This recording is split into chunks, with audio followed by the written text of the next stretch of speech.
Good morning, and thank you for being with us today. My name is Tony Coletta. I'm the Vice President of Human Resources for Advocate Broman Medical Center, and I also have the pleasure of serving as the board chair for the Community Healthcare Clinic.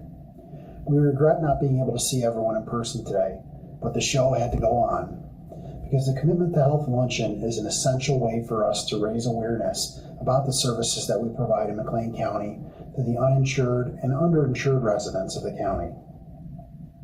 The luncheon also serves as a great way for us to convene with our donors, sponsors, volunteers, and supporters to update them on everything that their support makes possible.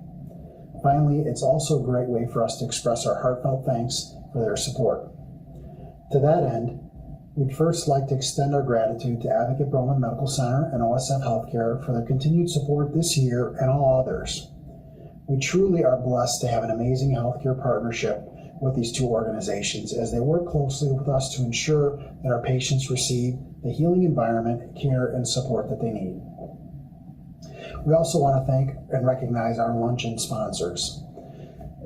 In particular, we'd like to recognize State Farm, our Committed to Health sponsor, Weber Electric, AFNI, and OSF Healthcare, our Champion for Health sponsors, Blooming Tree Wealth Management, and McDonald's Milan Petro, our Friend of Health sponsors. And finally, we'd also be remiss if we didn't take this opportunity to thank our table hosts, who adapted on the fly to help ensure our supporters joined us during these extraordinary circumstances. These folks really deserve our heartfelt thanks as well. While we may not be sitting together this year, our table hosts have invited their friends, family, and coworkers to learn more about the cause that they care so much about. Table hosts, thank you for helping us spread the word about the Community Healthcare Clinic throughout the community this year and in years past. At past luncheons, you'd find our impact report on the table in front of you. The impact report is our version of our financial report, our annual report. It breaks down our operating revenues, has our full list of 2019 clinic volunteers, and it also lists our exciting clinic programs and outcomes. It's a great way for you and supporters like you to learn more about the clinic and to spread the word about the good work that we're doing for the county.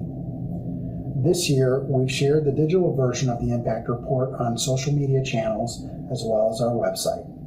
So please be sure to take a look and share the great work that we're doing. So thank you again on behalf of the Community Healthcare Clinic Board, and now I'd like to pass the program back to Mike for a review of what's been happening at the clinic since last year's luncheon. Thank you. Good morning, everyone. Welcome to the 10th annual Commitment to Health Luncheon, live from my office, but broadcast around the world thanks to the wonder that is the internet. So things are a little different this year. We are with you, but virtually, and with the coronavirus situation, we've had to adapt on the fly. And so here we are. It was funny, back in March at our board meeting, it was mid-March, right when the virus was kind of starting, and we had a pretty good discussion about what to do about the luncheon. And at that meeting, it was a Wednesday night, moving the luncheon or canceling it seemed like a really rash decision. Fast forward to 2 days later on that Friday, and it was, holy cow, we have to change the luncheon. So things evolved very, very rapidly, and so did we. So it's a very important event for us. We wanted to have the event, and here we are. Of course, one major difference is that we're not in front of you, which is one of my favorite parts, but we're glad that you could join us today. So since last year, had a little disease outbreak going on in the community, and around the world, but clinic operations remained virtually unchanged all through the pandemic and right up through today. We thankfully have some external windows in our clinic pharmacy, so patients are able to pick up their medications drive-through style. So that service was not interrupted at all. Because diabetes and blood pressure, they don't know there's a pandemic right now. So those patients still need to come and get their medications on a regular basis, and we are the people that supply those. So that was a service that we knew immediately could not stop. In terms of seeing patients inside the clinic, we transitioned very quickly to virtually all telemedicine. Probably 99% of our visits are virtual now. And I could not be more proud of my staff for adapting on the fly, because in my traditional style, I came in on a Monday morning and said, all right, we're doing telemedicine now. And everybody said, okay, how do we do that? So we transitioned, and now our patients are getting the exact same care that they're accustomed to at a time when they really do need it the most. Our patients with anxiety, depression are struggling with being at home all day. A lot of our patients are out of work right now, so they do need a little bit of extra support, which we are more than happy to provide for them. So last year at the Luncheon, we debuted our dental program. And in February of this year, we completed our first full year of the dental program. We're a lot smarter now than we were last year in terms of how everything runs in there.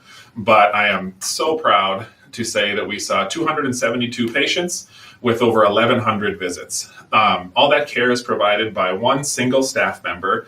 Everybody else is a volunteer. We've got 9 dentists that are committed to the program.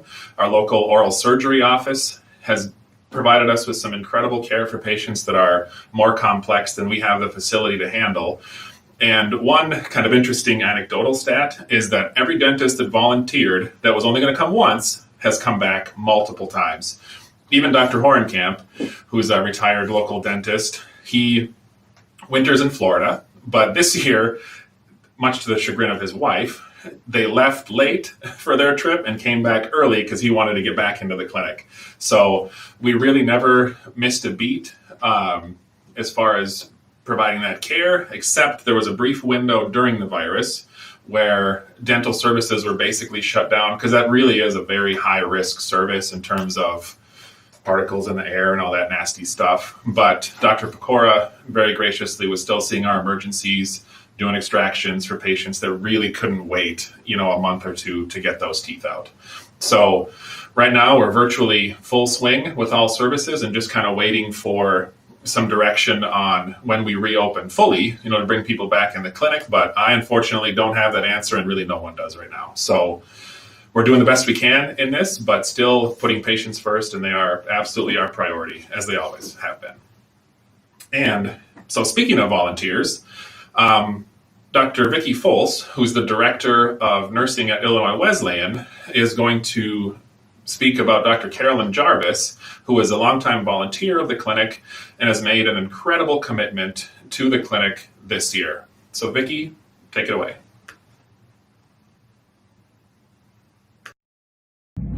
I'm Dr. Vicki Folse, and I recently completed my 9th year on the Community Healthcare Clinic Board.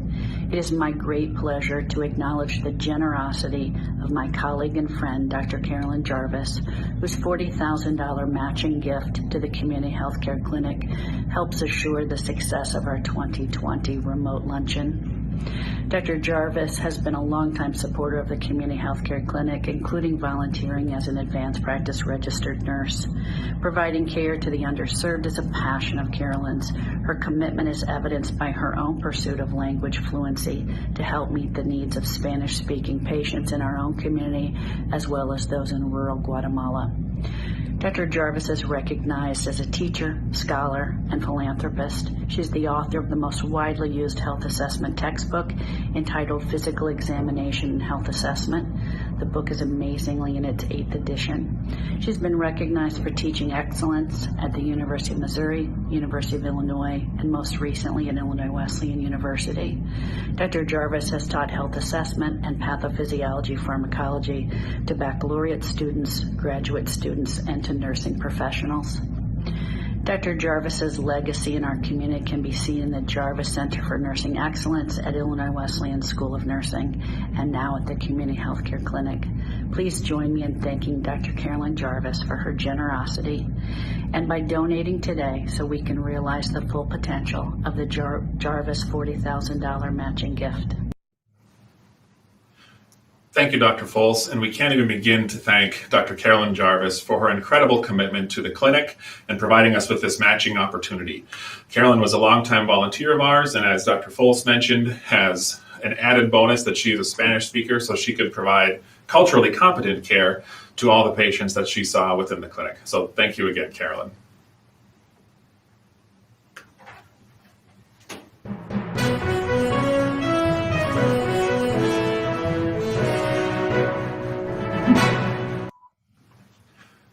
We've got some breaking news here, folks. I was just given a sheet of paper by my production crew that's in the office here with me that apparently the clinic has just been recognized as a certified patient-centered medical home by the National Centers for Quality Assurance.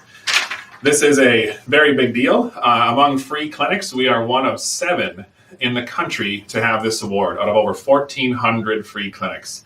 This is a credit to the quality of care that we provide, as well as the commitment from our staff, previous staff members, and our ongoing commitment to our patients. So you heard it here first, folks. We are now an official NCQA patient-centered medical home.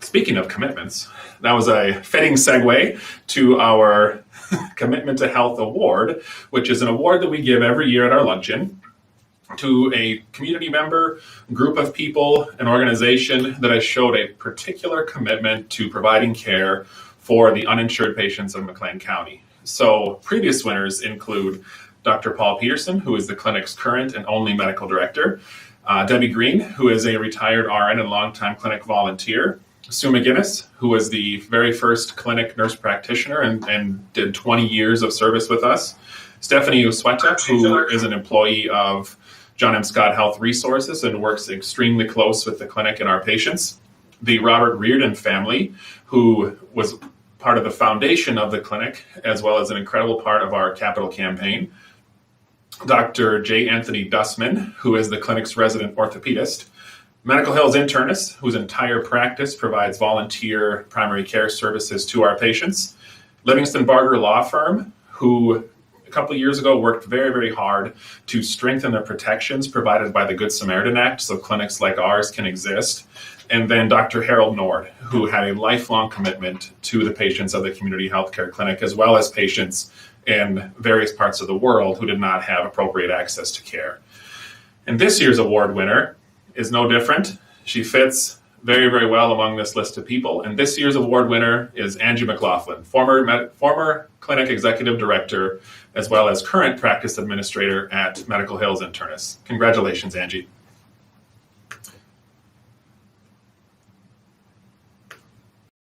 Congratulations, Angie, on receiving this year's Commitment to Health Award.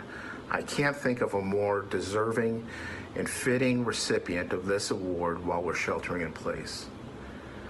While we've been in quarantine, the free clinic has been open, seeing patients and meeting the healthcare needs of our community during the pandemic.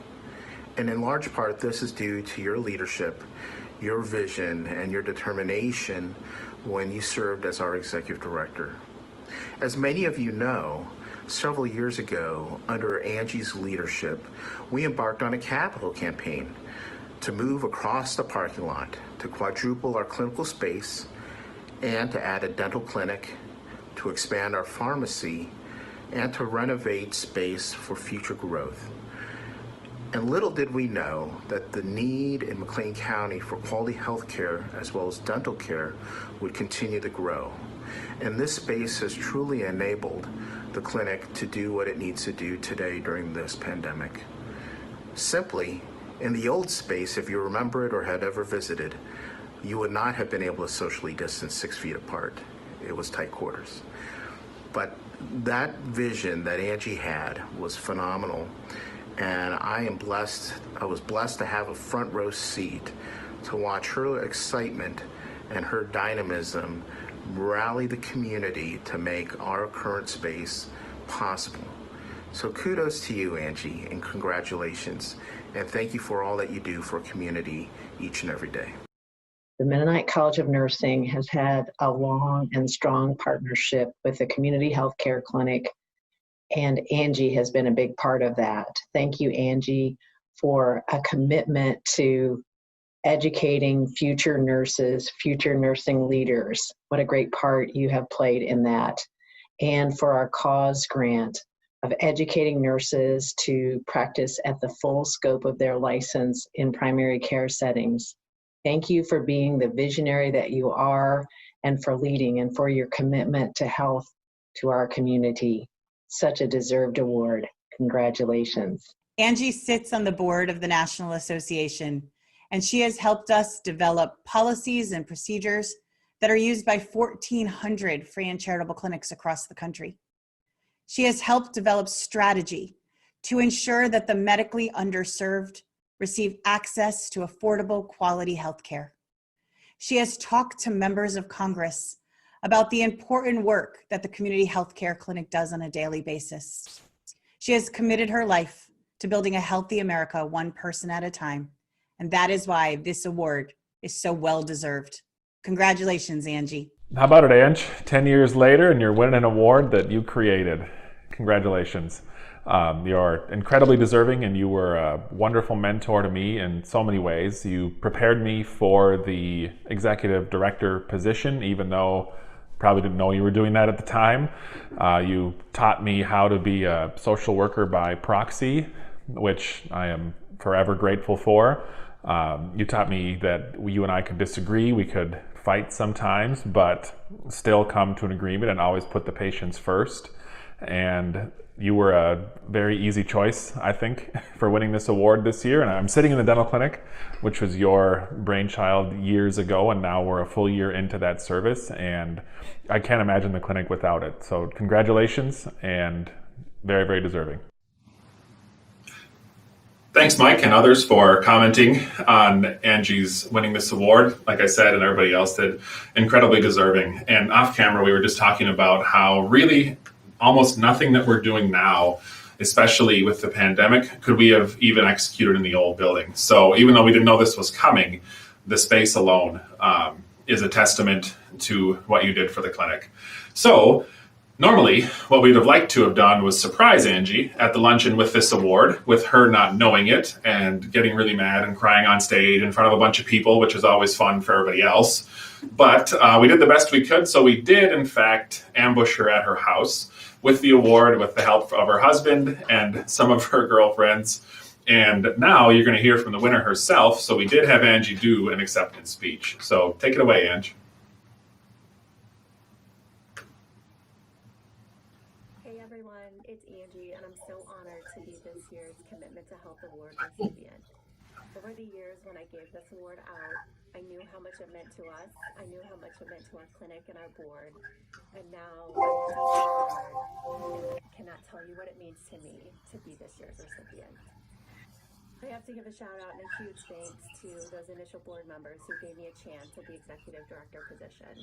Dr. Peterson, Debbie, Eric, Diane, Becky, Joe, Sue, all of you sat at the table, and I can't thank you enough for the faith and the trust that you gave in me, and over the years allowed me to work with all of you and the staff in our community to build something that we're all so proud of. I'll never forget you guys giving me the opportunity to take a vision and run with it, so thank you. To those of you that have won the award before, I can't tell you what it means to be standing next to you on the wall of fame at the Community Healthcare Clinic. So, Mike, everyone, you guys are doing great work. I will cherish this award forever. It means so much to me. And now, I have a special little thank you to Mike and the team. Brett, take it from here. So, hello, it's Brett Farr, by the way, the director of the Community Healthcare Clinic. Mike has awarded Angie the Commitment to Health Award. And Angie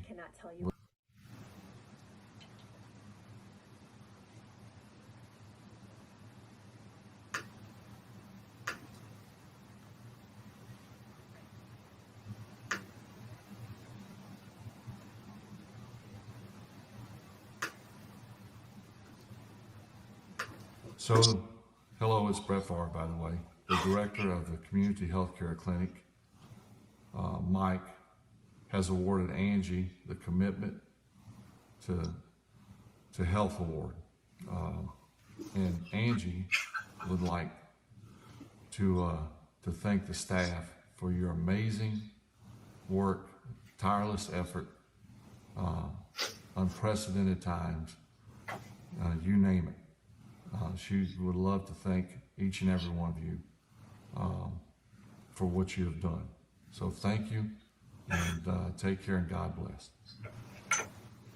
So, hello, it's Brett Farr, by the way, the director of the Community Healthcare Clinic.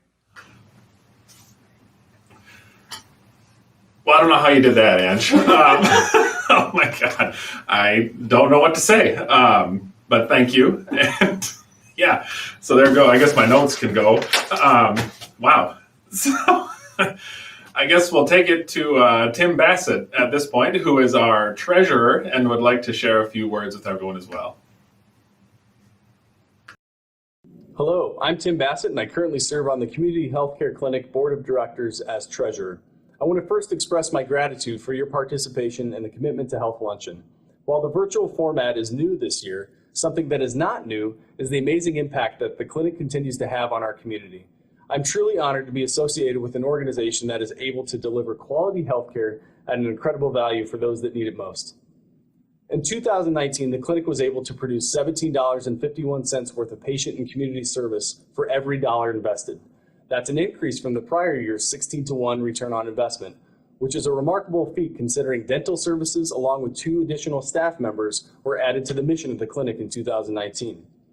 This is a testament to the amazing stewardship exhibited by the Community Healthcare Clinic staff and volunteers in managing expenses and leveraging resources to ensure phenomenal care is provided with very little operational cost.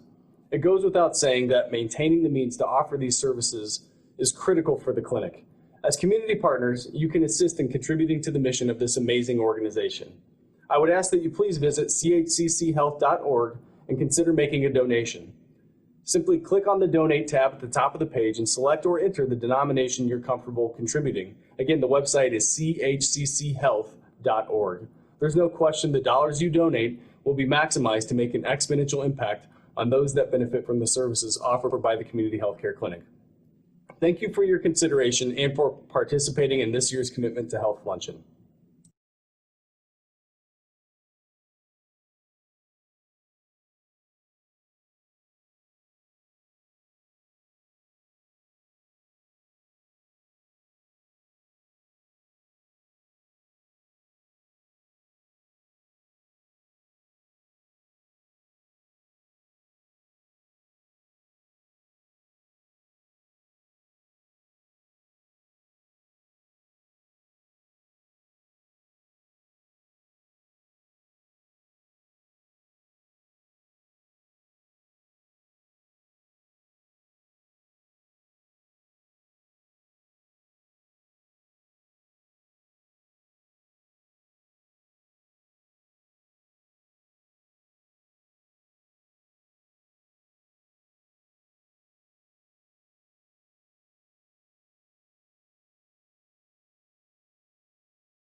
It should be you.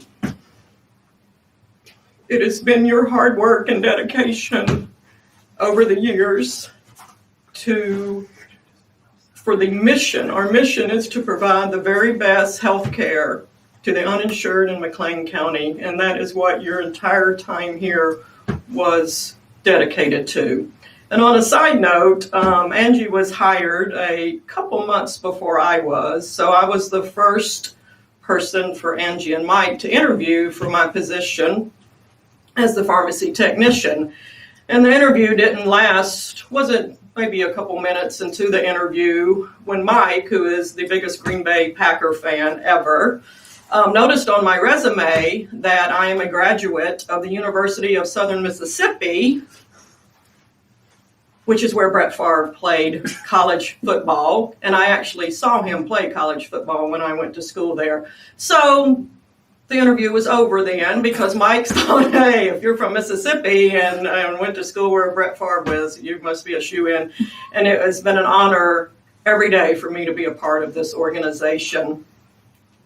Lastly, I would like to thank everyone for tuning in today and giving us a little of your time. We appreciate your ability to adapt and to donate your time and any resources to support us virtually. Next year, to return the favor, lunch will be on us. Thank you again. Have a wonderful weekend, and we hope to see all of you soon.